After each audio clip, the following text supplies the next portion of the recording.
Buenas tardes. En primer lugar, y en nombre de la asociación y en el mío como presidenta, os damos las gracias por vuestra presencia esta tarde aquí. Hoy presentamos el primer libro que edita la asociación y esperamos que sea del gusto de todos. Está hecho con la mayor ilusión posible y que nos ayude a descubrir los tesoros que tenemos en la Iglesia y en nuestro pueblo. En este caso, el libro es de la Iglesia y por eso hablo de la Iglesia. Les animamos a que lo adquieran, pues los fines económicos de este libro van destinados única y exclusivamente a descubrir una losa que creemos y esperamos que nos dé una información que creemos que hay ahí.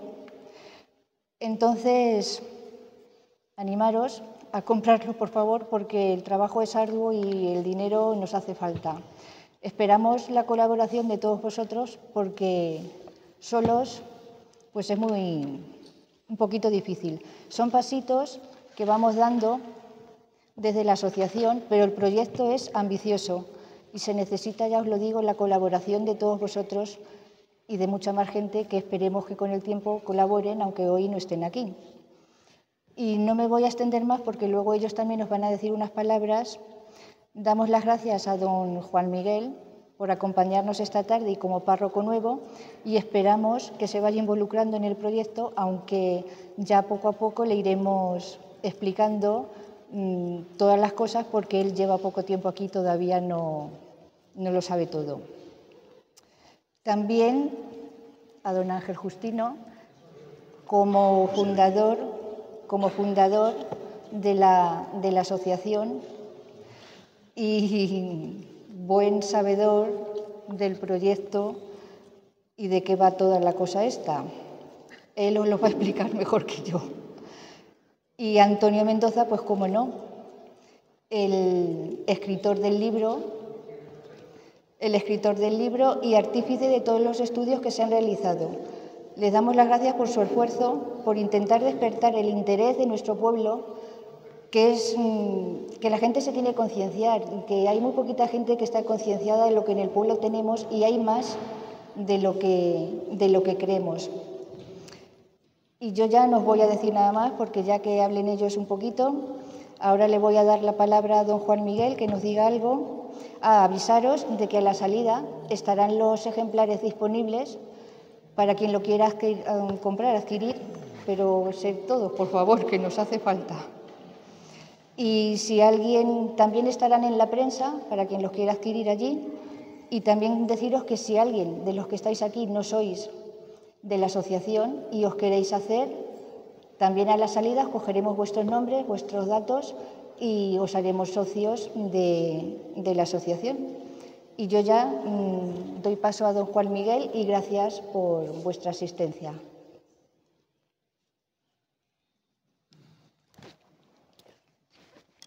Un aplauso.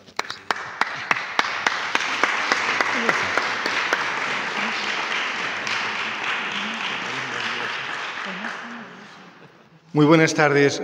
Yo simplemente quería tener un brevísimo pensamiento de hacernos caer en la cuenta de cuál es el origen de un templo como este. No me estoy refiriendo a fechas, que eso le compete a Antonio, ni a procesos, ni distintas fases, sino hacerles caer en la cuenta de cómo el pensamiento, la fe, los valores de un pueblo, de una determinada época, se plasman en los lugares que habitamos. Según vamos viendo las necesidades que tenemos, vamos solucionando y vamos dando salida a esas necesidades. ¿Por qué hacen una iglesia como esta?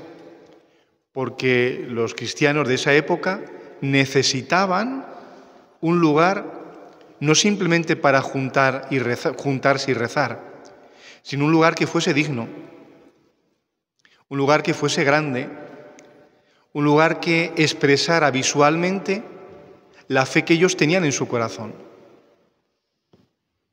Y conforme a esas necesidades, se van dando soluciones. Pero esto pasa en todos los ámbitos de nuestra vida.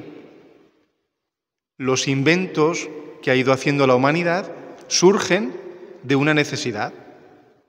Hay que transportar piedras. ¿Cómo lo hacemos más fácilmente? Empujándonos cuesta mucho. Inventamos la rueda. Es una necesidad. Necesitamos agua.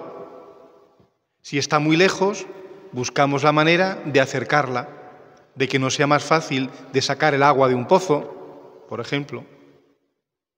Pero no hay solamente, y termino, necesidades materiales. Hay otro tipo de necesidades que son muy interesantes de descubrir. Como una de ellas es la necesidad de la fe, de manifestar la fe. No sirve cualquier cosa.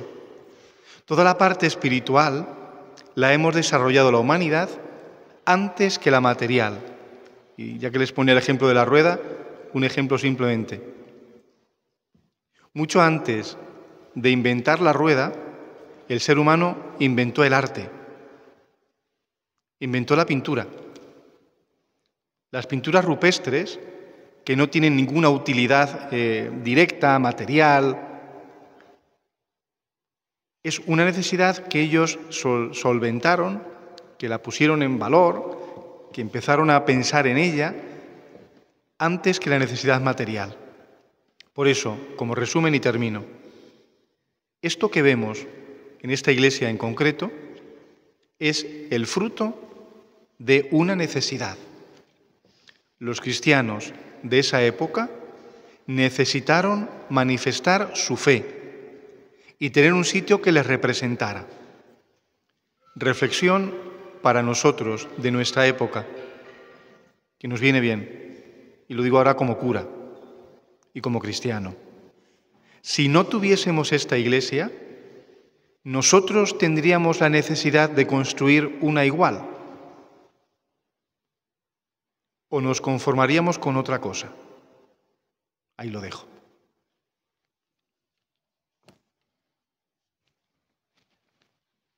¿Qué tengo que hacer? Yo te sujeto el... Las dos cosas, no, las dos cosas. Ya así tengo yo. Las manos ocupadas. ¿Así? Ah. Así.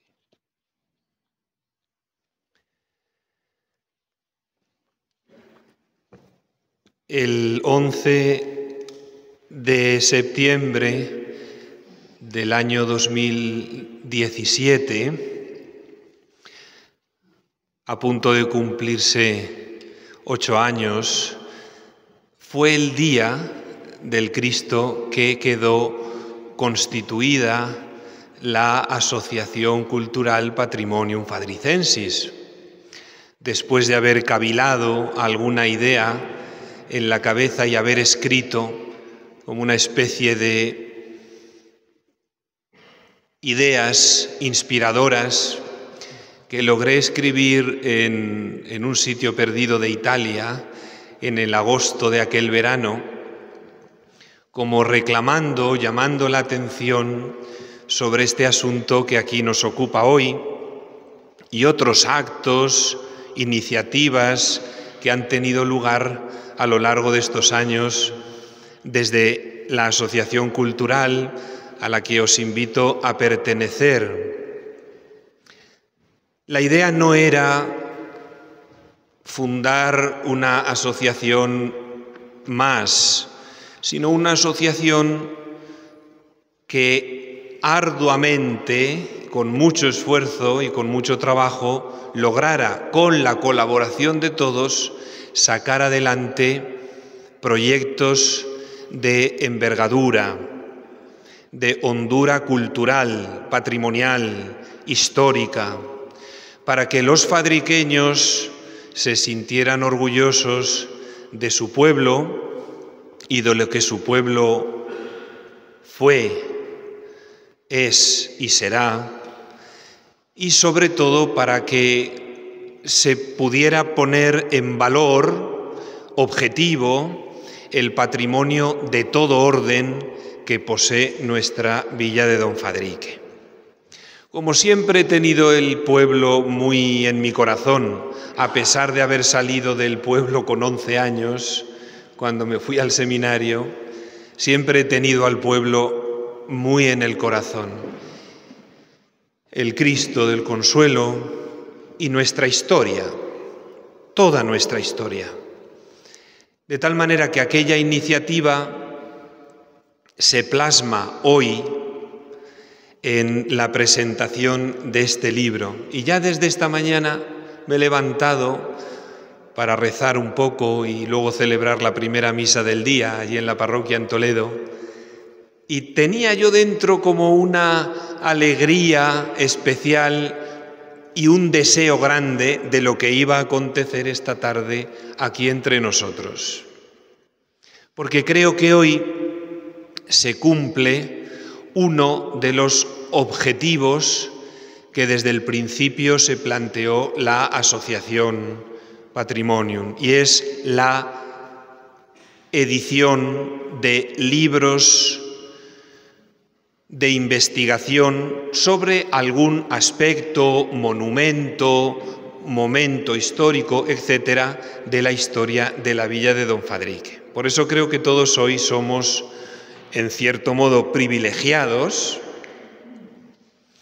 de poder asistir a este acto y de poder tener en nuestras manos este libro, que debe ocupar un lugar no solo en las manos, sino también en las casas, en cada casa del pueblo, o en cada casa donde habita un hijo de la villa de Don Fadrique. Porque aquí no solo está la historia de esta iglesia parroquial, sino también, en cierto modo, la historia de nuestras familias, de nuestros padres y abuelos, de nuestros antepasados y la memoria de la historia de todo un pueblo. Creo que es un libro que ha escrito Antonio, a quien tenemos que escuchar cuanto antes mejor, y ya me callo. Un libro que no es solo historia de los muros, de las bóvedas, de las cúpulas, de los retablos y de las imágenes, de los altares, de los suelos, de la pila bautismal, etcétera, sino que es un libro de memoria y un libro de agradecimiento. Un libro de memoria porque aquí respiraron los nuestros, aquí respiraron y recibieron el bautismo, se casaron, se enterraron o pasaron por aquí todos nuestros antepasados. Y este libro es en parte un homenaje a todos ellos, porque si no hubiera sido por ellos, no tendríamos esta iglesia tan bonita. Y es un libro también de agradecimiento. Es una oportunidad que tenemos para decirles a todos ellos: gracias, gracias por lo que hicisteis, por el esfuerzo que os costó lo que hicisteis y por lo que nos habéis legado a las generaciones actuales. De tal manera que estas páginas no solo están envueltas de datos históricos, de fechas sobresalientes, sino también de historias, de personas, de esperanzas, de deseos, de oraciones y de tantas otras cosas que forman parte del patrimonio de un pueblo. Por eso os agradezco muchísimo personalmente también que estéis aquí, y ojalá que nuestra presencia divulgue lo que aquí vamos a vivir, y sobre todo este libro a nuestros hogares, a nuestras familias, y con esos fondos que podemos ir recogiendo entre todos podamos seguir excavando nuestra historia, nuestro patrimonio. Por eso doy gracias a Dios por Antonio, por su esfuerzo, su trabajo, porque es como un ratón inteligente de biblioteca y sabe hojear, rebuscar, buscar sacar conclusiones, buscar las causas para darnos como el fruto maduro de una investigación de tantos años, de la que todos nos sentimos muy orgullosos, pero que si no hubiera sido por él, por esa inteligencia, por esa cabecita y esas manos y esas horas, no lo tendríamos hoy aquí. Por eso te escuchamos con mucho deseo, Antonio, y con mucha alegría. Y yo le pido también un aplauso para Antonio, dando gracias por tanto esfuerzo de todos.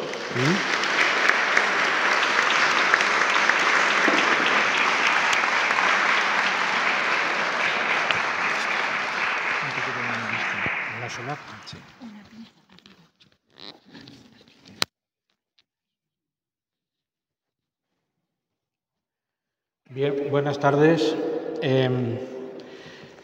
El primer punto del que iba a hablar, pues lo han compendiado perfectamente entre don Juan Miguel y don Ángel Justino. Con todo, es verdad que el libro en cuestión no es solo datos, no es solo fechas, no es solo la historia fría, digamos, de nuestros antepasados, de los fieles de la parroquia, los fieles que en la villa de Don Fadrique, en la Puebla de Don Fadrique entonces, han podido vivir la fe. ¿Cómo? Que hable más alto. ¿No se oye?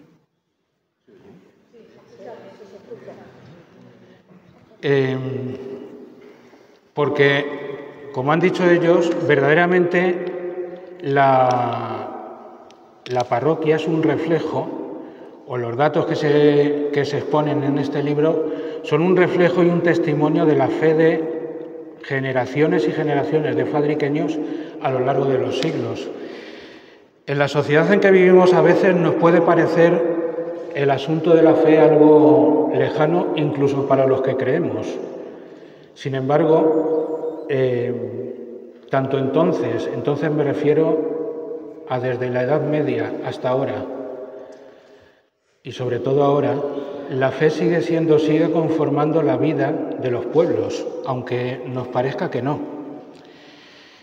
Entonces, metiéndonos en datos concretos, me gustaría destacar 3 momentos en la historia de esta parroquia nuestra, del edificio en cuestión, sobresalientes en los que nuestros antepasados demostraron la fe que tenían. Un primer momento podría ser el que representa este sillar, que seguro que conocéis, lo tenemos en la esquina de la iglesia. El año está picado, pero el año que aquí ponía arriba es el de 1507. ¿Qué ocurrió en 1507? Pues en 1507 ocurrió algo importante para la historia de nuestro pueblo. La vieja iglesia medieval de Santa María había sido derribada por vieja y porque, bueno, pues les pareció que había que derribarla para hacer una nueva y mejor. Esa nueva iglesia se consagró en 1507 y esa nueva iglesia, la segunda podríamos decir de nuestro pueblo, es la que dio lugar al actual edificio, porque de la vieja iglesia de Santa María hoy por hoy no conocemos que queden restos de ninguna clase. Otro momento importante en ese transcurso, evidentemente no esperéis que ahora os dé muchos datos, que para eso está el libro. Merce y Ángel se han encargado bien de decir que, bueno, que ahí está todo recogido. Pero bueno, hay otro momento en el que la fe de nuestros antepasados se puso a prueba. Ese momento fue con mucha probabilidad el año 1672. En ese año, y muy probablemente los días 10 y 11 de septiembre, digo muy probablemente por otros datos indirectos con los que contamos, que también vienen en el libro. 10 y 11 de septiembre de 1672. La iglesia de nuestro pueblo sufre un incendio.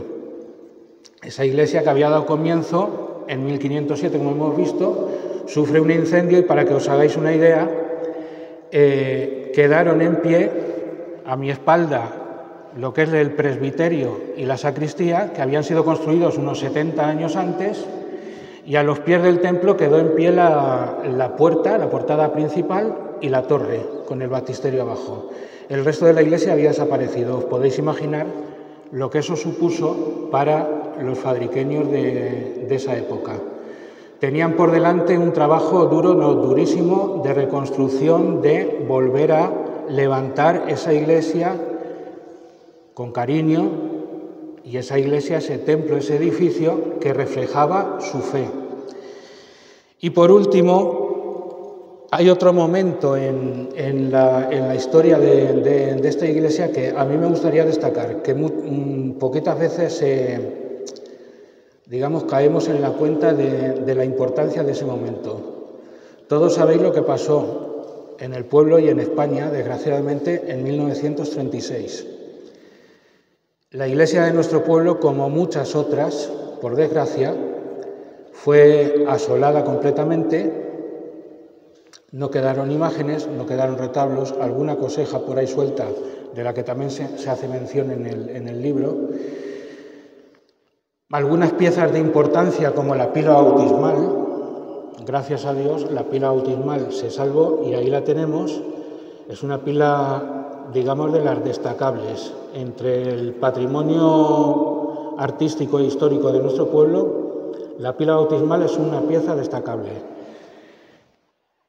En esos años, posteriormente a la guerra, con la iglesia totalmente devastada, digamos que en 10, 12 años, poco más, los fadriqueños de esa época, nuestros abuelos, fueron capaces de levantar retablos, comprar imágenes, volver a decentar la iglesia. Que estos retablos no son lo que nos podemos encontrar en cualquier catedral colegiata, retablos históricos, digamos, tipo el retablo mayor de la Catedral de Toledo. Pues hombre, no son eso. Pero yo creo que pasado el tiempo, este conjunto de retablos, 14 en total que tenemos, se verán como un buen ejemplo de lo que en esa época, los años 40, se hizo en este pueblo y en el resto de España, sobre todo en cierta zona concreta donde las iglesias sufrieron bastante. El martirio del arte que llamaba Jorge López Teulón, pero antes que él otro, que no recuerdo ahora mismo. El martirio del arte. Y por eso digo que en esa época, en los años 40, está clarísimo esa fe que movió a decentar la iglesia lo más pronto posible para volverla a abrir al culto. Se podría hablar ahora también de esto en cuanto al asunto de... Bueno, aquí tenéis el libro. La frase esta que veis aquí no es por casualidad. No sé si se puede leer. Bueno, si no se puede leer, compráis el libro y lo leéis a gusto. Dice: amo, Señor, la belleza y el decoro de tu casa, el lugar donde se asienta tu gloria y majestad. Esto está extraído del Salmo 26, 25, el versículo 8. ¿Por qué esta frase en la portada del libro? Por una sencillísima razón. Porque lo mismo que en el pasaje evangélico de la visita de Cristo a sus amigos de Betania, a casa de Marta y de María, Marta se ocupaba afanosamente en las labores de, pues bueno, atender, que estuvieran bien servidos, y sin embargo María prestaba atención al mismo Cristo. María se regocijaba en las palabras de Cristo. Y al final Cristo mismo dice que María había escogido la mejor parte. ¿Qué quiero decir con esto? Quiero decir que por mucho que se nos diga y por mucho que hayamos oído a lo largo de nuestra vida, que la Iglesia, que si es ostentosa, que no digo la Iglesia esta en concreto, sino la Iglesia institución, que si es ostentosa, que si las riquezas de la Iglesia, que si patatín y que si patatán. Las riquezas de la Iglesia no son otra cosa que el reflejo, lo mismo que antes, de la fe. No son otra cosa más que eso. ¿Por qué? Porque es la casa de Dios, como bien ha dicho Juan Miguel, no sé si en la presentación o en el anuncio que has hecho ahí arriba, me guardo en silencio, es la casa de Dios y está habitada por Dios. Y Dios es uno más de los espectadores que está aquí. Lo tenemos en el sagrario. Entonces, no es ninguna necedad ni tontería que estos edificios reflejen precisamente eso, la gloria, como dice el Salmo, y la majestad de Dios. Bien, continuando con cómo surgió la idea ¿Cómo? Voy a tener que dar clases de cómo coger un micrófono. O me lo acerco mucho, o me lo separo mucho. Bueno, ¿cómo surgió la idea del libro? Todavía recuerdo, esto debió ser en el verano, agosto creo, del año 2018, cuando, entre otros, Ángel Justino y nuestro anterior párroco, Juan José, me encargaron hacer el informe histórico-artístico para el proyecto de restauración de las portadas, para que formara parte del proyecto de restauración de las portadas. En aquel momento no se lo manifesté a ninguno de ellos porque no me parecía, digo, bueno, vamos a, ¿qué ha pasado? No la apretó nada. Ya por otro está parpadeando. Yo sí que me pongo a chillar. Bien o mal. Es que más rápido me pierdo.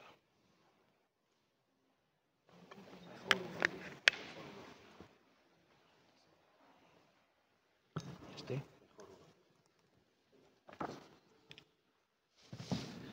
Sí, vale.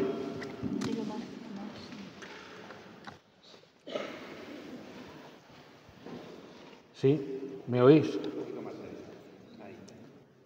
Sí. Preferiría con ese, pero bueno. A ver, os estaba diciendo que surgió en el verano del año 2018 cuando me encargaron el informe histórico-artístico de las portadas. En ese momento ya digo que no me sentí capaz de hacerlo. Lo que pasa que, bueno, digo, vamos a tirar para adelante, aunque solo sea por recuperar,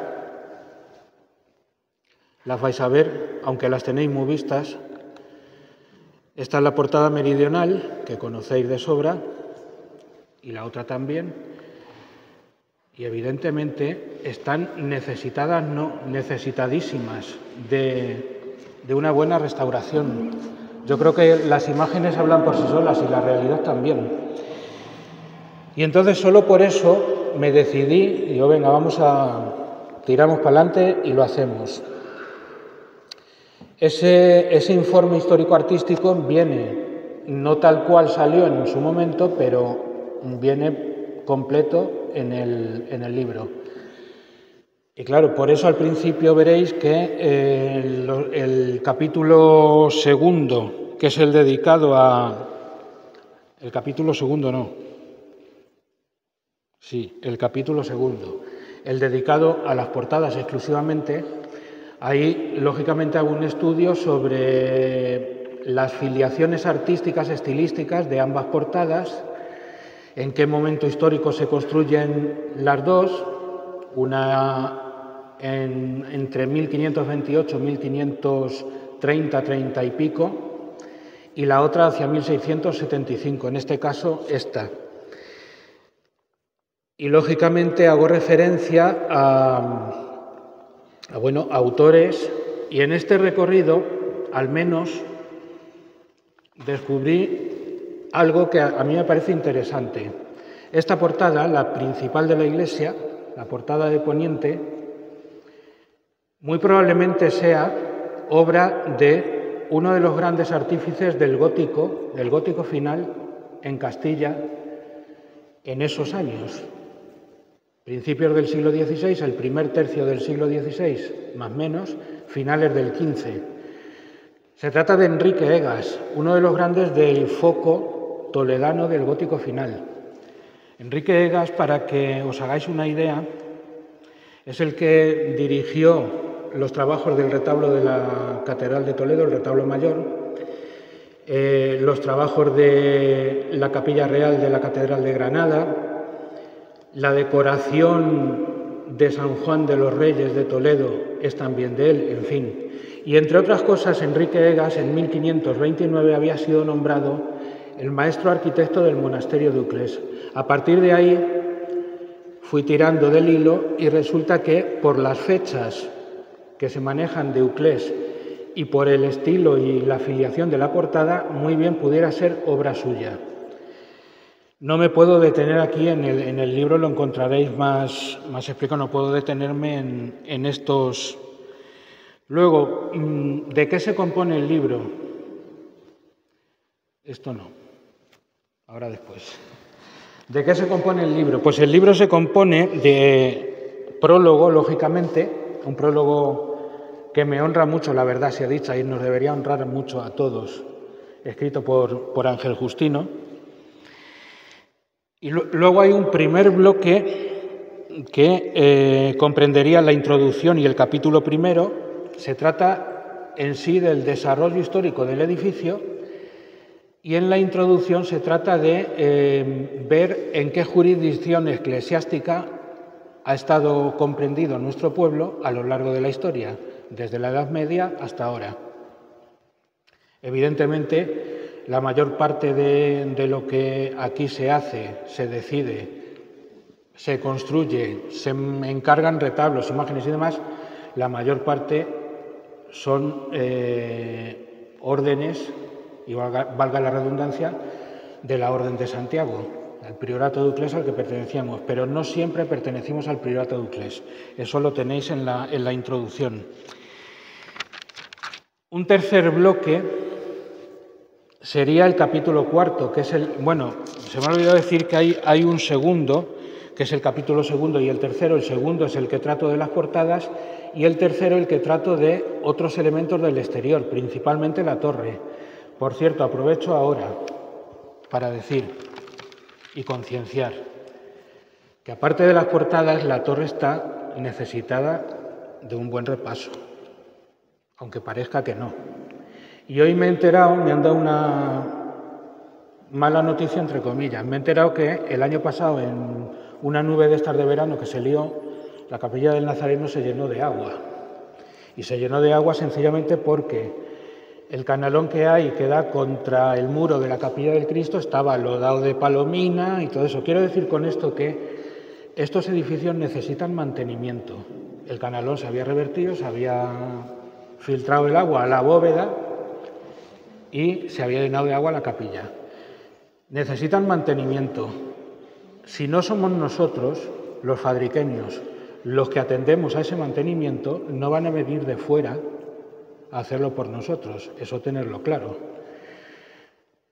Con esto quiero decir que el asunto de repasar los tejados, la torre, las portadas principalmente, que tenemos dos joyas, lo mismo que he dicho antes de la pila bautismal, puedo decir de las portadas.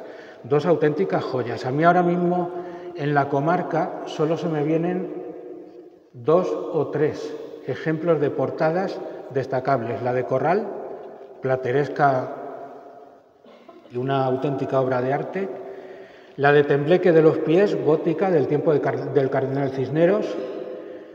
O las portadas clasicistas ya de la iglesia del Toboso. En el resto de pueblos que veamos por aquí, sí, hay portadas y hay, pero no del calibre de las que tenemos nosotros. Y, como digo, el último bloque sería el capítulo cuarto, que es el más extenso del libro. Es el más extenso porque es el que hace verdaderamente el recorrido, la guía del interior de la iglesia. El interior de la iglesia, empezando por este rincón donde ahora está la pantalla, aquí estaba el retablo de la Purísima Concepción, el antiguo, anterior al año 36, y voy haciendo un recorrido por toda esa zona, esa parte, a volver hasta el altar mayor y la sacristía. El recorrido lo hago de una manera simplísima. El epígrafe va titulado con lo que había ahí antes del 36 y dentro de ese epígrafe pues explico lo que había, lo que ahora hay y no tiene mayor misterio. Lo que pasa es que, claro, comprenderéis que hay epígrafes que son reducidos, breves, porque no hay datos o porque no hay elementos que se puedan reseñar, frente a otros que son más amplios o merecen mayor atención, como es el caso de cuando explico lo del Cristo, cuando explico la capilla del Nazareno, la antigua de San Miguel, merecen más atención y por eso son más largos esos epígrafes. Y luego al final hay 4 apéndices que tratan de algún tema concreto de la parroquia de interés, como por ejemplo el primer apéndice, se me viene ahora a la cabeza, pues la lista de todos los párrocos, incluido el que nos preside, a lo largo de la historia, desde 1568, que hay registro en el archivo parroquial, hasta ahora. Los párrocos anteriores tenemos noticias de algunos por los libros de visitas de la Orden de Santiago en el siglo XVI, finales del XV y el XVI, y también hay relación de todas esas noticias en el apéndice segundo.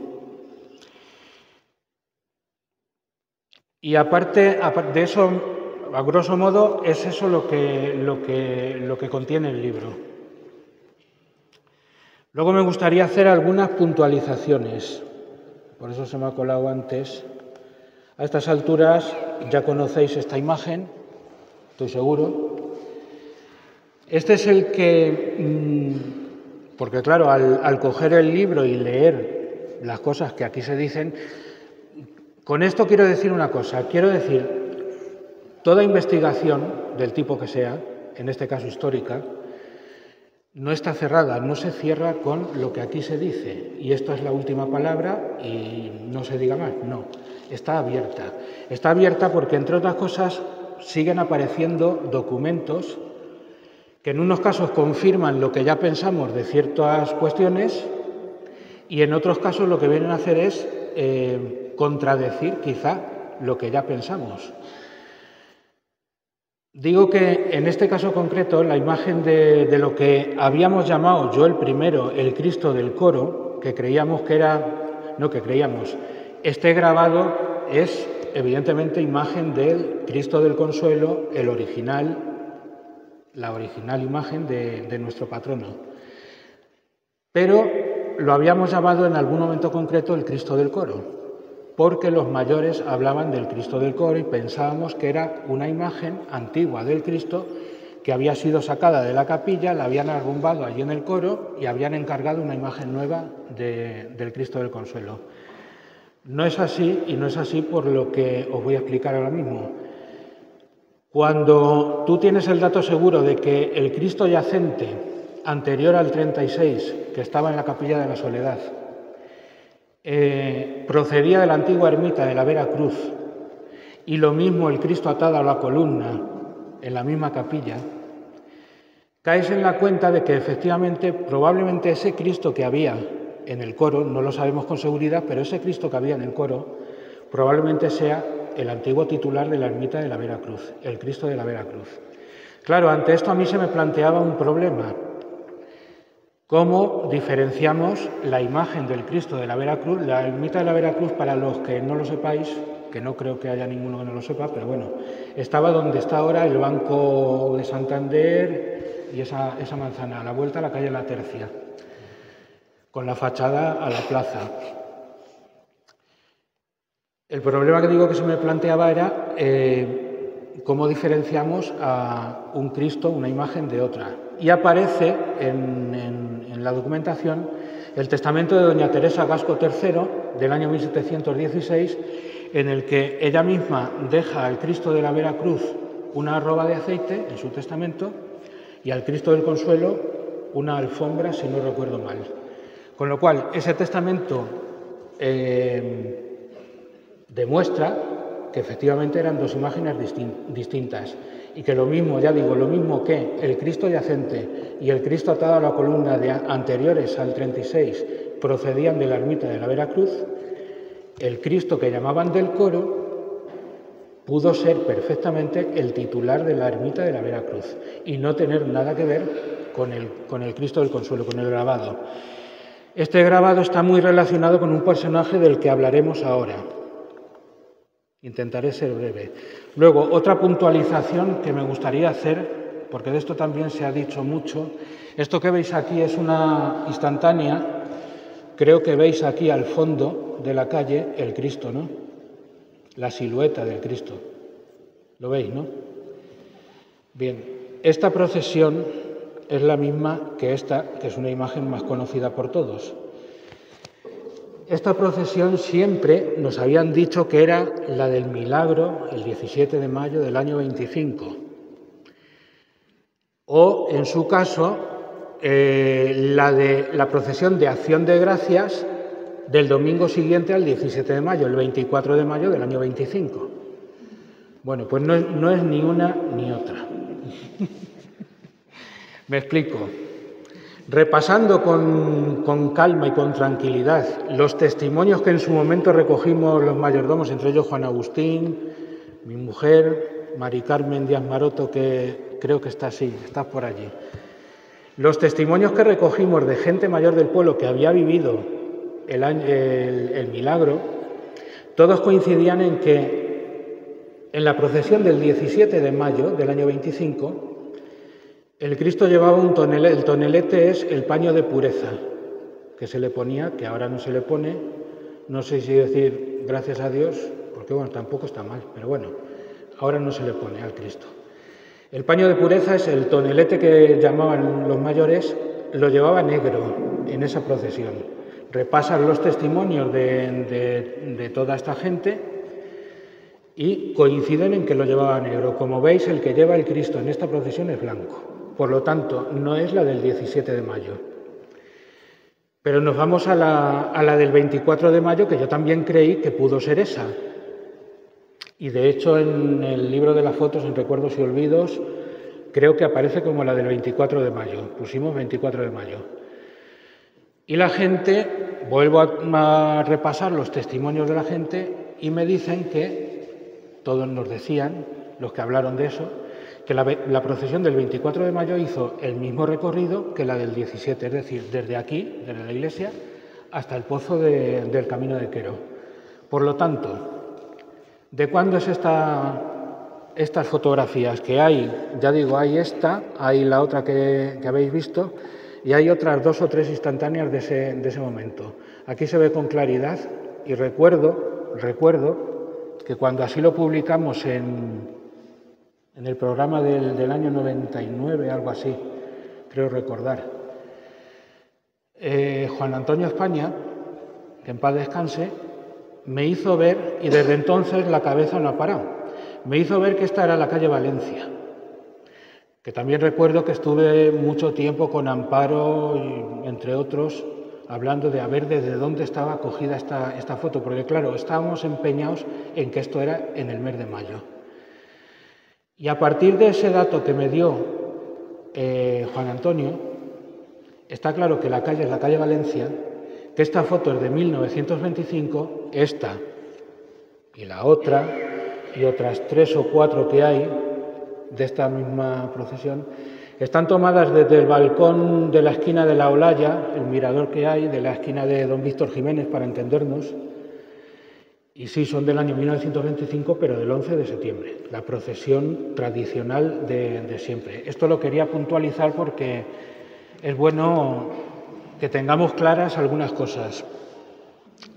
Luego, este plano, ¿por qué este plano? Pues porque, por lo mismo que he dicho antes, la investigación no está cerrada. Si a mí hace 2 años y medio, 3, como mucho, me preguntan que dónde estaba la antigua Capilla del Cristo, como me ocurrió en una ocasión con Ángel, yo en esos momentos, por los datos con los que contaba, respondía que estaba aneja a la Capilla del Nazareno, es decir, en la puerta de la entrada lateral de la Capilla del Cristo por la parte del altar de la Virgen del Carmen.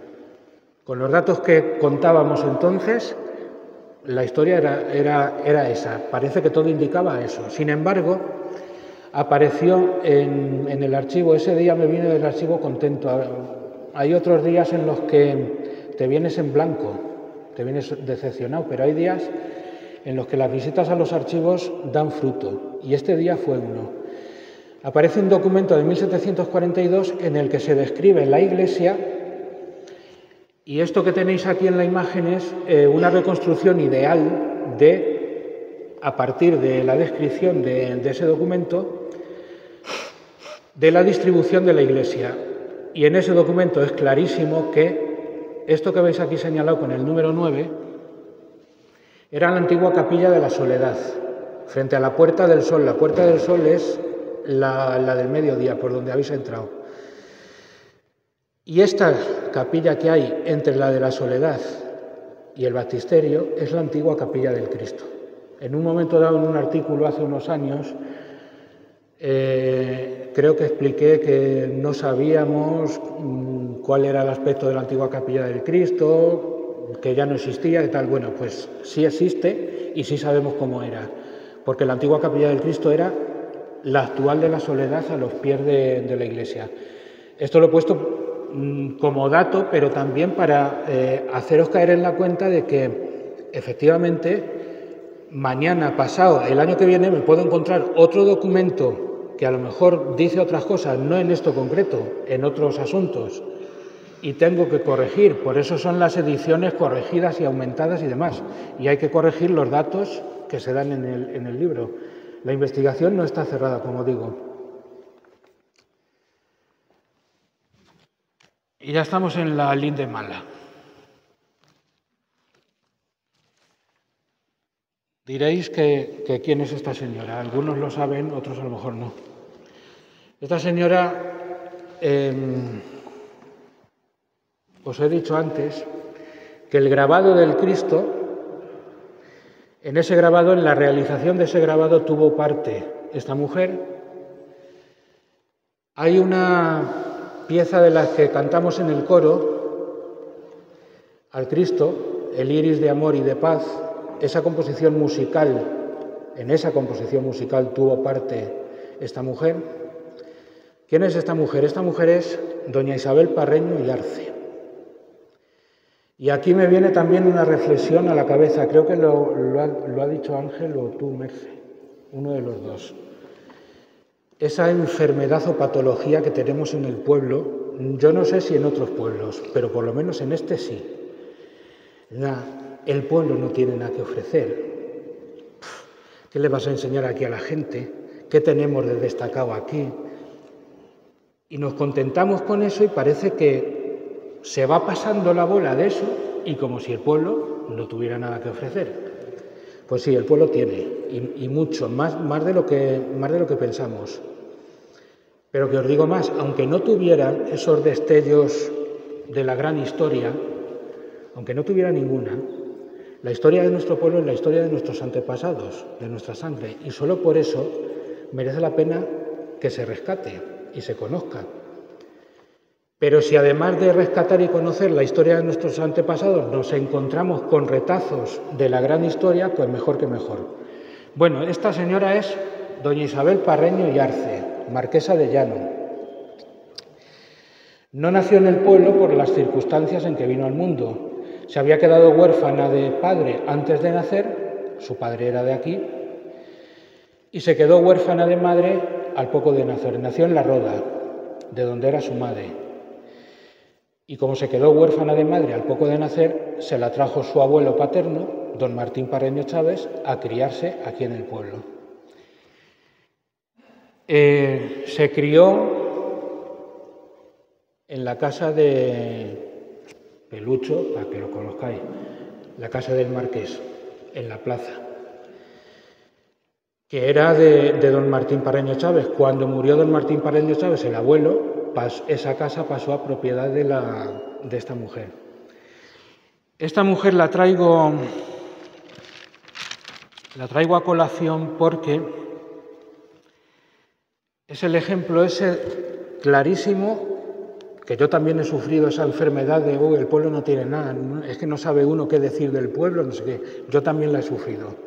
Porque en los años en que estudié en Madrid, estoy hablando de finales de los 80 y principios de los 90, llegué a ir a la Real Academia de Bellas Artes de San Fernando unas 20-25 veces a gusto. Y en el Museo de la Real Academia de Bellas Artes de San Fernando se encuentra este cuadro. Y yo pasaba por allí delante y sí, doña Isabel Parreño, marquesa de Llano, y yo me quedaba así como diciendo, bueno, pues muy bien. A mí me suenan unos parreños de mi pueblo, la calle Parreño, el Silo Parreño, don Martín Parreño, que ya sonaba por entonces, pero esta mujer tendrá algo que ver con esos parreños de mi pueblo. Y la cosa se quedaba así y no daba para más. Estaba uno centrado en sus estudios y no daba para más. Y avanzando el tiempo y sobre todo a partir de la investigación del libro anterior que publiqué hace ya 9 años, te vas dando cuenta de que, oye, esa Isabel Parreño y Arce que aparece retratada en el Museo de la Real Academia de San Fernando, a lo mejor resulta que tiene mucho que ver con nuestro pueblo. Y efectivamente así es. Me encontré, el dato que me confirmó que esto es así, es cuando en el archivo parroquial, mirando la genealogía de los Parreños, los Laras y demás, me encuentro a un don Fernando de Lara y Villarejo,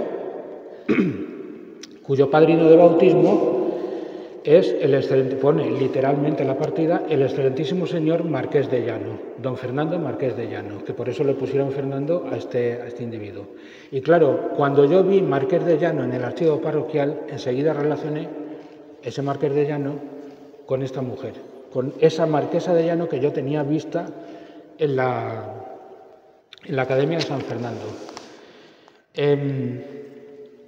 Ese Fernando Marqués de Llano que aparece en el archivo es el hijo mayor de esta mujer. ¿Por qué digo todo esto? Pues porque a mí me parece mentira, pero ya digo, yo estuve aquejado de esa enfermedad, o sea, de que el pueblo no tenía nada y que no, sí, algo podría tener, pero sencillamente es ponerse a escarbar, ponerse a mirar, y van saliendo cosas, y yo espero que vayan saliendo poco a poco. Bueno, ¿por qué la traigo? Lo primero, porque el retrato es de uno de los grandes de la pintura, en la historia de la pintura en España, Antonio Rafael Mengs. Él era alemán de Bohemia, pero estuvo por España porque fue llamado por Carlos III para decorar varias bóvedas del Palacio Real de Madrid. Él era amigo del marido de esta mujer, y esta mujer tuvo la suerte de ser retratada. Ahí en el libro está la biografía, es decir, voy entrecortando porque no se pueden dar datos aquí, pero bueno, en el libro tenéis una biografía de esta señora y lo podéis encontrar. Fue retratada por, ya digo, uno de los grandes de la historia de la pintura en España, pero ese retrato que habéis visto antes no era el primero que el pintor le hacía. El primero que el pintor le hizo fue este que estáis viendo ahora, que es la misma señora con 12 años y medio. Y este retrato tiene una particularidad que a mí me parece interesante. Pudo ser pintado en nuestro pueblo, por las circunstancias que explico en el libro. Y pudo ser pintado en 3 sitios distintos. O bien en su casa, la que he dicho de la plaza, la llamada del Marqués, o bien aquí detrás, la casa de la Torrecilla, que era la casa solar de los Parreños, o bien en la casa de don Paco, que había sido la de los Cortés de Salazar, y que en ese momento en que se realiza este retrato, en junio de 1764, era propiedad de doña Isabel de Lara y Parreño. Esta Isabel de Lara y Parreño era prima suya, que se había criado también huérfana con su abuelo, lo mismo que ella, juntas, y esta Isabel de Lara Parreño tenía la misma edad que su madre, es decir, La madre que a doña Isabel Parreño le faltó, hizo las veces de esa madre, Isabel de Lara Parreño. Y esto viene a colación de, pues, lo que nos ha convocado aquí. Aparte de las portadas, que necesitan clarísimamente una restauración y que habría que vender más libros que rosquillas para poder recaudar el dinero que hace falta para eso, a ver si demostramos ahora, fadriqueños de fe del siglo XXI, lo que demostraron los de los años 40 del siglo XX, los de 1672, los de 1507, que tenían fe. Y a ver si las puertas puede ser que se arreglen. Pero bueno, las portadas, el dinero no está al alcance nuestro. Pero la losa que tenemos ahí encima de la puerta de la Capilla del Nazareno, la Capilla del Nazareno antigua de San Miguel, que era propiedad de esta señora, como heredera que era de su abuelo, don Martín Parreño. En la cripta están enterrados los Parreños, también hay una relación de todos los que se enterraron en esa cripta, que la conocemos.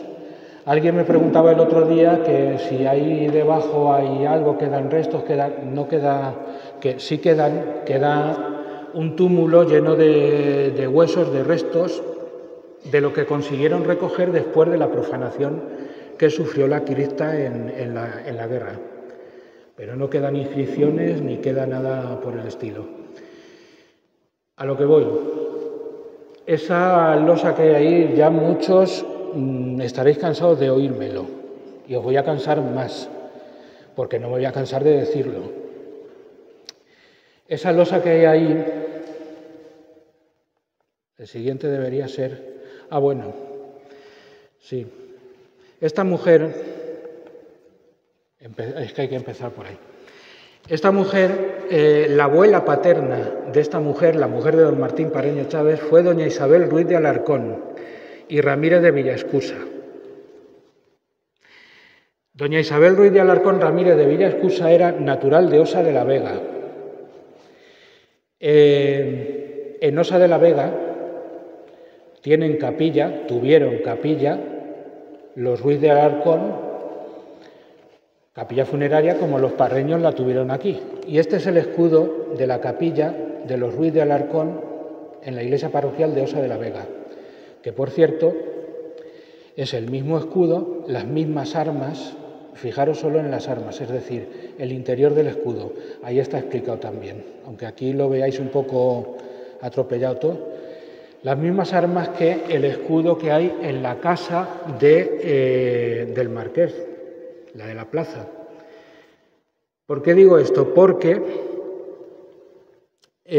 lo que hicieron el matrimonio de don Martín Parreño y doña Isabel Ruiz de Alarcón es unir en esa familia el mayorazgo que don Diego Parreño había fundado aquí en el pueblo y el mayorazgo que don Juan Ruiz de Alarcón había fundado respectivamente en Osa de la Vega.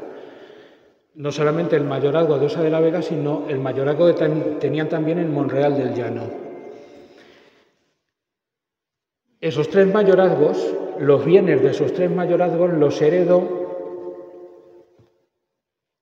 la anterior señora que hemos visto, doña Isabel Parreño, y es curiosísimo que en el año, esto lo descubrí en febrero, marzo de este año, me remitieron desde el Archivo de Protocolos de Madrid el inventario de los bienes de esos tres mayorazgos que habían recaído en esta mujer. Mayorazgo de la Puebla de Don Fadrique, Osa de la Vega y Monreal del Llano. Pues resulta curiosísimo que ese inventario que se hizo en 1842, cuando ya había muerto, para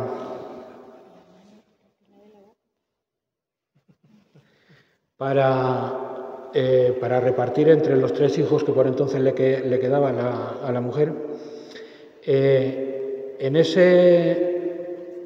esa relación de bienes de los tres mayorazgos aparece el patronato que la marquesa de Llano, la anterior mujer, tuvo, el patronato y la propiedad sobre la capilla de los Alarcones de Osa de la Vega. Aparece la casa solar de los Alarcones de Osa de la Vega y de Monreal del Llano. Pero curiosamente nos vamos a la relación de los bienes del mayorazgo de aquí, de la Puebla de Don Fadrique, y resulta que los dos bienes principales de ese mayorazgo, la capilla, lo mismo que en Osa de la Vega, aquí la de los Parreños, y la casa solar de los Parreños, la Torrecilla, no aparecen en esa relación de bienes. ¿Y por qué no aparecen? Pues mucho me temo que porque años antes debieron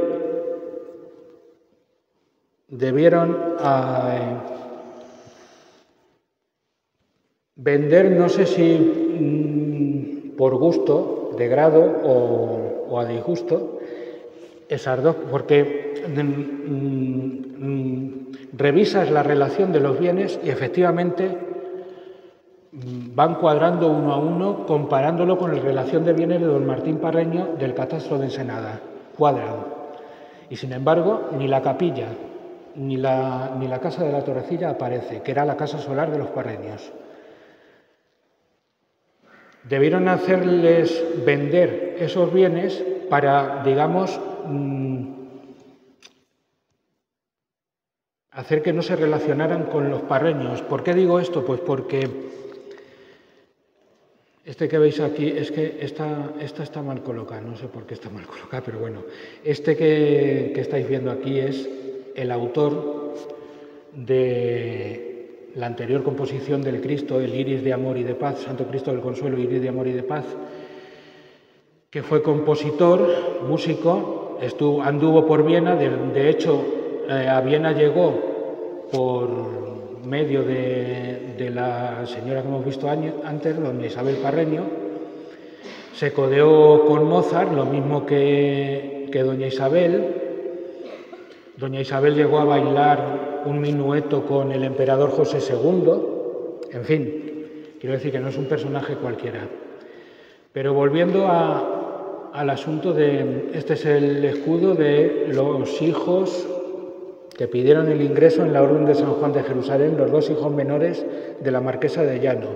Y de este escudo vamos a ver ahora en detalle las armas de los Parreños, que son estas. Bien, esto pintado es lo que hay detrás de esa losa que vemos encima de la capilla del Nazareno. Entonces, lo mismo que mandaron en algún momento bajar el escudo de los Cortés de Salazar. Lo tenéis oído y si no, pues tampoco se puede repetir aquí, el de la casa de don Paco.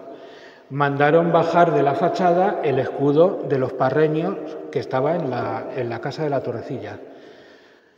También mandaron tapar este escudo que estaba pintado ahí. ¿Por qué? Si tú quieres, lo dije en una ocasión, creo que en el ayuntamiento, en una conferencia que di el año pasado en enero o por ahí.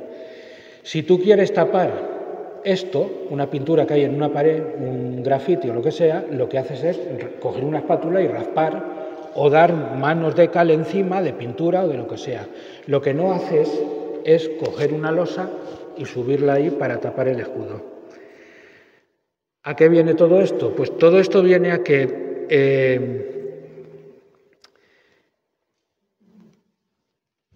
en 1873 el marqués de Molins, don Mariano Roca de Togores y Carrasco, publicó un libro que se titulaba, una novela, se titulaba La Manchega. En ella habla de doña Isabel Parreño, entre otros personajes, pero 3 años antes había publicado, en 1870, un estudio sobre la sepultura de Cervantes. Cuando el otro día le dijimos al párroco, puso una cara así como diciendo, ¿qué me estáis contando? Publicó, ya digo, un estudio sobre la sepultura de Cervantes. En ese estudio él habla de que en la Junta de la Junta, la Asamblea, de la Real Academia de la Lengua, del 5 de enero de 1870, hay que decir que en ese año el director de la Real Academia de la Lengua era el Marqués de Molins. Habla de que, a propuesta del director, el Marqués de Molins, había que hacer un estudio sobre el lugar donde estaba la sepultura de Cervantes o donde reposaban los restos de Cervantes. Claro, yo me pregunto una cosa. En esa época, en ese año, 1870, las cosas oficialmente, al menos, estaban clarísimas. Cervantes estaba enterrado en las Trinitarias de Madrid, había sido enterrado en las Trinitarias de Madrid, porque así lo confirma la partida de entierro que se conserva en el archivo de la parroquia de San Sebastián de Madrid. Por lo tanto, ¿qué necesidad había de hacer un estudio para, digamos, intentar demostrar que Cervantes seguía efectivamente en las Trinitarias de Madrid? Lo habían dudado quizá, no sé si me explico. Y todo esto tiene que ver porque el Marqués de Molins, don Mariano Roca de Togores y Carrasco, era bisnieto de la que había hecho de madre de la Marquesa de Llano, esta Isabel de Lara y Parreño, que os he dicho antes, que era la propietaria de la casa de los Cortés de Salazar, la de don Paco. Y está claro, para mí está clarísimo que el Marqués de Molins, como descendiente que era de los Parreños, sabía perfectamente lo que aquí había.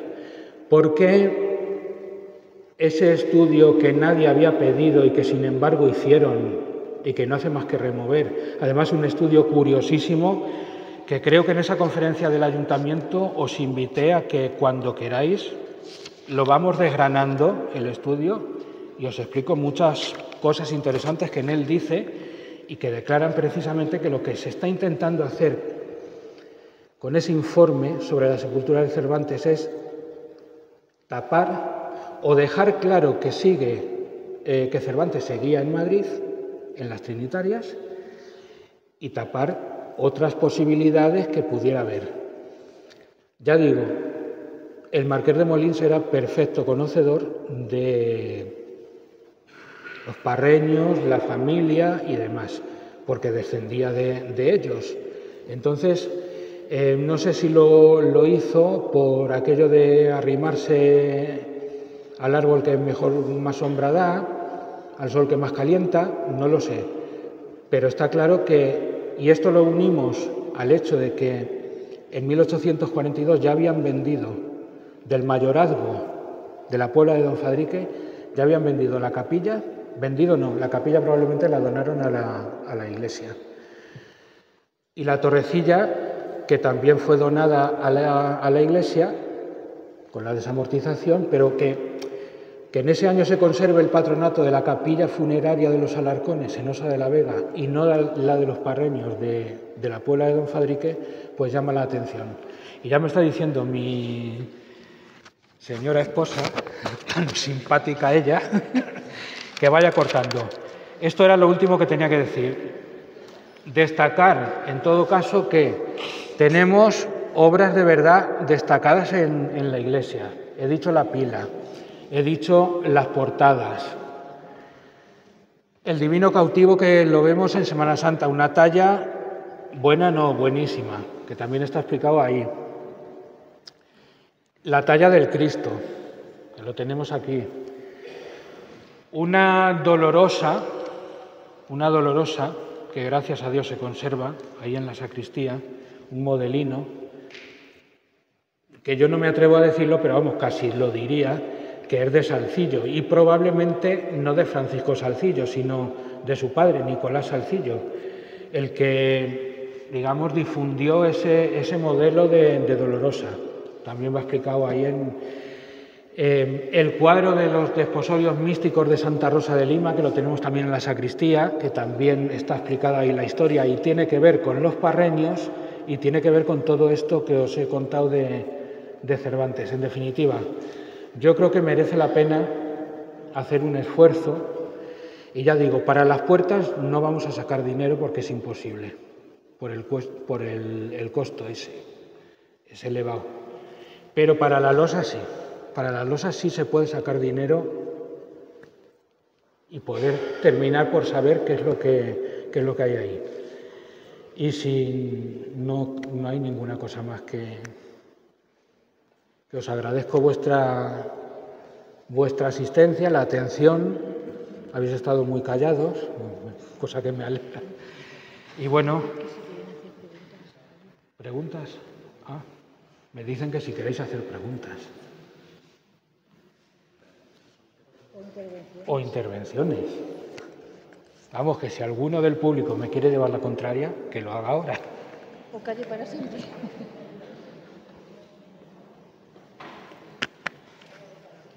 Solo os voy a pedir ahora una cosa. A mí nunca me ha gustado aplaudir en la iglesia. Son cosas mías. Entonces ahora, en vez de aplaudir, o si aplaudís, que sepáis que estáis aplaudiendo al que está en el sagrario, no a mí. Porque es el que ha hecho que todo esto vaya saliendo, no yo. Porque no, Ángel decía que un ratón de biblioteca inteligente, no, ratón sí, inteligente no. Entonces, os ahorráis el aplauso o si lo dais, se lo estáis dando al Santísimo Sacramento. No está. Está en la capilla de Cristo. No me había enterado. Sí, lo he llevado de Cristo, está ahí. Yo me he sentado aquí y estaba. Bueno, pues que sepáis, esté ahí o esté en la capilla del Cristo, el aplauso para él. Gracias.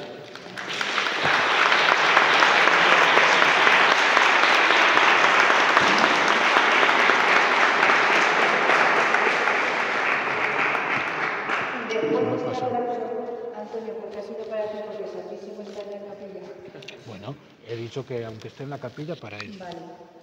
Estáis a tiempo de, si le queréis hacer alguna pregunta, si queréis que os aclare algo, porque luego, oye, y esto y lo otro, aquí está él el que lo aclara bien.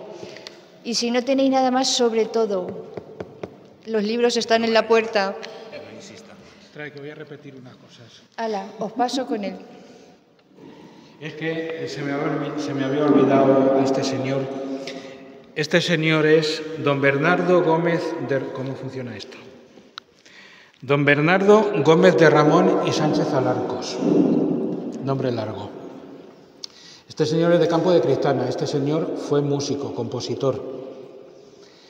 Este señor compuso una de las piezas tradicionales del Cristo, de nuestro patrono. Este señor, aparte de músico, era farmacéutico. Como músico compuso en su día, en 1905, el himno del tercer centenario del Quijote. Como farmacéutico que era amigo de don Emilio, el padre de don Paco, para que me entendáis. Don Emilio vivía en la casa de los Cortés de Salazar. No sé si vais cogiendo por dónde voy. Este señor habla de... O sea, este señor no. Azorín, en la ruta de Don Quijote, la obra que le encargó el periódico El Imparcial en 1905 para conmemorar el centenario de la obra de Cervantes, en esa obra Azorín desarrolla unos pasajes junto con él le sirve de cicerone para visitar Villajos, Campo de Cristana y la zona, y en un momento dado aparece un don Emilio junto a ellos, junto a don Bernardo Gómez y a Azorín, diciendo unas palabras que os las dejo, que las saboreéis vosotros, que vayáis a la ruta de Don Quijote de Azorín y veáis qué es lo que dice ese don Emilio sobre el asunto este de Cervantes y demás. Algunos me miran así como diciendo, pues no pienses que voy a ir a la ruta de Don Quijote a ver la obra de Azorín. Yo os invito a que lo hagáis, que consigáis la ruta de Don Quijote y veáis lo que dice ese don Emilio sobre los catedráticos y expertos cervantistas y demás. Era solo esto. Que, por cierto, no sé si os he dicho que don Emilio vivía en la misma casa que doña Isabel de Lara Parreño, la bisabuela del Marqués de Molins y demás. Que no es, las casualidades no existen. Gracias. De nada. Bueno, pues si no hay ninguna cosa más, nada más. ¿No quiere nadie de aunque os intentéis, pero decir algo.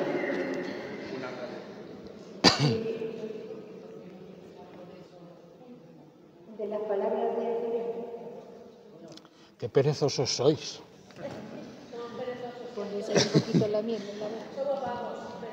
Qué perezosos sois, leche, para leer y para buscar la ruta de Don Quijote de Azorín, que no es tan complicado, pero bueno. Las palabras literales ahora mismo no las sé, pero viene a decir, ese don Emilio, daros cuenta que estoy hablando de don Emilio, el padre de don Paco, amigo de Bernardo Gómez por ser farmacéutico y amigo de Azorín, y ambos de Bernardo Gómez. Hablando en el Toboso, precisamente, la escena la desarrolla Azorín en el Toboso, hablando de pues lo que digo, los expertos cervantistas, catedráticos y demás, los que han sentado ya cátedras sobre Cervantes, y si les toses, pues les sienta mal. Dice que no van a ser capaces de volver sobre sus pasos para reconocer que se han equivocado en muchas de las cosas que han afirmado sobre Cervantes. Y una de esas cosas probablemente sea el lugar de la Mancha, el lugar donde siguen descansando los restos de Cervantes. Cuidado, vuelvo a decir, yo no pongo en duda ni lo he puesto nunca. Cervantes está claro que fue enterrado en Madrid, en el convento de las monjas trinitarias. Eso no lo he puesto en duda nunca. Ahora bien, nadie ha barajado la posibilidad, nadie que ha buscado los restos de Cervantes ha barajado la posibilidad de que esos restos pudieran haber salido de allí. Y motivos para pensar que pudo ser así, los hay. Os digo que cuando queráis os doy un resumen de esta obra del Marqués de Molins y vemos lo que... Pero no sé si he contestado... Más o menos viene a decir eso. Pero con todo y con eso, buscad la ruta de Don Quijote y buscad las palabras de don Emilio. Las literales es que ni me las he apuntado aquí. Me las tendría que haber apuntado.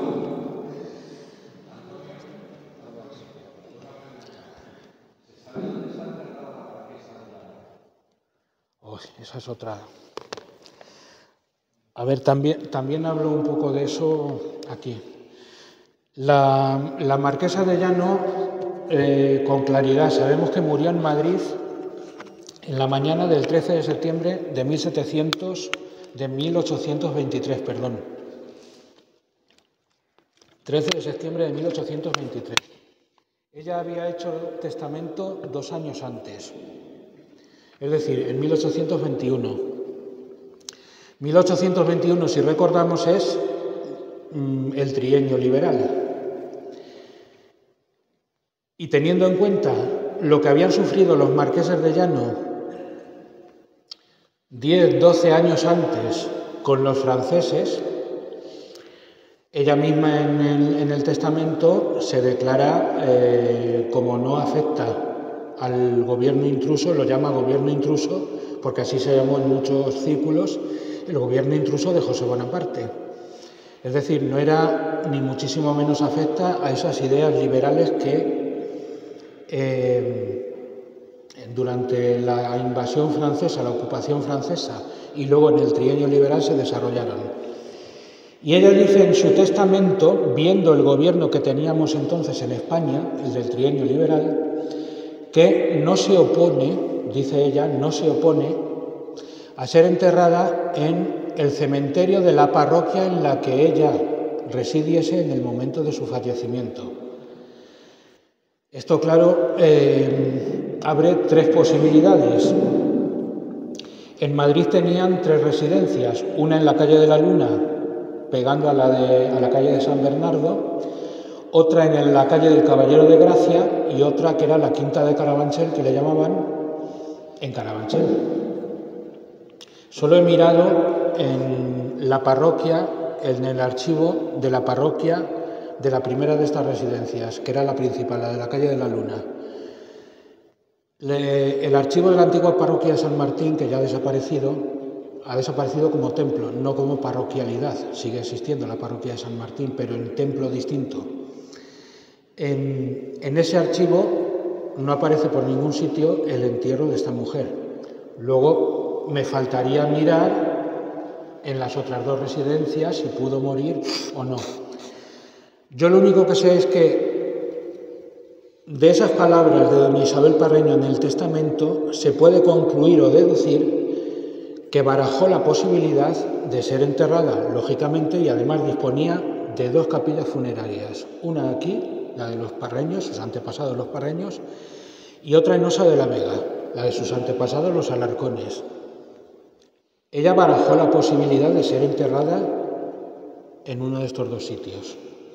Seguramente que aquí, porque era digamos, la que había heredado la primogenitura de esa rama de los Parreños, el mayorazgo y todo. ¿No fue enterrada aquí? Pues en el momento de la muerte no, pero que sabe nadie se pudo ser traída aquí. Aquí en el archivo no he visto ningún dato que haga referencia a eso. Solo he visto el dato de que justamente en el verano de ese año, del año que muere, 1823, se levanta la prohibición de enterrar en la iglesia, que sabéis que antes se enterraba en las iglesias, a finales del 18, principios del 19, se prohíbe enterrar en las iglesias y se empiezan a construir los camposantos. El primer camposanto extramuros en este pueblo fue el de San Marcos. El de San Marcos en 1823 se habían agotado todos los espacios disponibles de sepulturas para enterramientos y las autoridades vuelven a permitir el entierro en las iglesias. Evidentemente, cuando doña Isabel Parreño redacta su testamento, eso no lo podía saber ella, porque lo redacta 2 años antes. Pero en 1823, cuando muere, sí que lo sabían los albaceas y los testamentarios de esta mujer. Entonces, que entre ellos pudieron decidir que se trasladaran los restos aquí, eso no lo sabemos. De manera que hoy por hoy no sabemos, o yo por lo menos no sé, dónde paran los restos de esta mujer. Aunque, ya digo, hay que seguir investigando. Como todo, no está cerrado en la investigación. Y yo invito a que aquí hay varios y varias que podéis hacer también estos trabajos. Quiero decir que no recaiga en uno solo. Y lo haríais, yo creo que lo haríais bien, incluso mejor que yo, seguramente. Pero bueno, pues no puedo decir ahora mismo dónde paran los restos de esta mujer. Lo único que sabemos es que murió en las circunstancias que murió, trienio liberal, diciendo lo que dice en su testamento y nada más. El 13 de septiembre de 1823 murió. No sabemos más. En Madrid. ¿Ya está? ¿Todo? Pues nada. Pues muchas gracias a todos. Si no hay ninguna pregunta ni ninguna cosa más, nos despedimos y seguimos adelante y ya os iremos informando de las cosas que vayamos haciendo y conferencias y más cosas. Así que muchas gracias por vuestra presencia y gracias a don Juan Miguel porque habrán dicho, me tenéis que poner al día que estoy aquí un poco... Si quiere ponerse al día. Sí, se va a poner.